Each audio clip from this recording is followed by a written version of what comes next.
Today we're talking about updating your estate planning documents. So we're here with Kristen Luce, who's a partner here at Coughlin & Gerhardt. So my first question is, after people have done estate planning, when do they need to think about redoing or checking the documents? You know, that's a great question.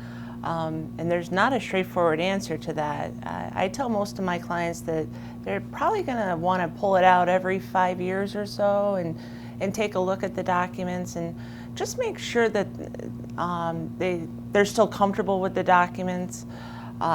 People need to remember that these legal documents, they don't just get old and go away. You know, they're around until you either revoke them or they're used. So you need to take a look at them every so often to make sure that, you know, nothing significant in life has changed. Absolutely, and that brings us about how you can tell us more about what specific life events would require somebody to change those documents. Yeah, great question.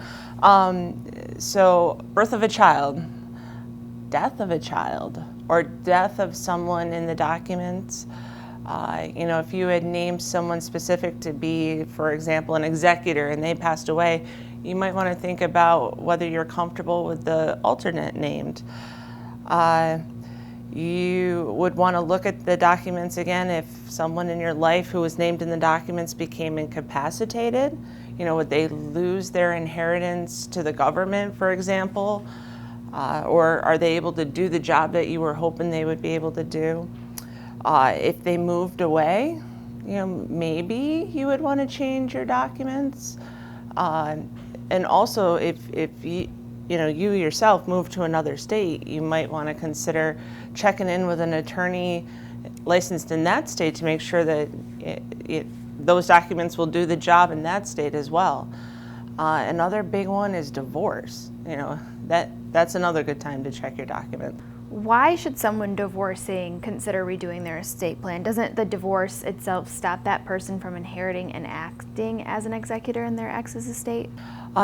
Actually, it depends. So when there's a divorce, your ex is not going to be able to inherit from your estate, and they're not going to be able to act as the executor. But beyond that, usually most wills would name two executors. So for example, if you had a situation where you named your ex-in-laws as executors or guardians of your children, that's not going to change. A divorce will not, impact that. New York's currently looking at some legislation that, would have that effect, but as of right now, that's not the case. Also, when we're doing an estate plan, we're looking at everything that happens when you pass away, including those beneficiary designations. Divorce does not undo those. So people need to be careful in a divorce situation. This Lawyers on Call is brought to you by Coughlin & Gerhardt. To learn more, you can head to cglawoffices.com or wbng.com.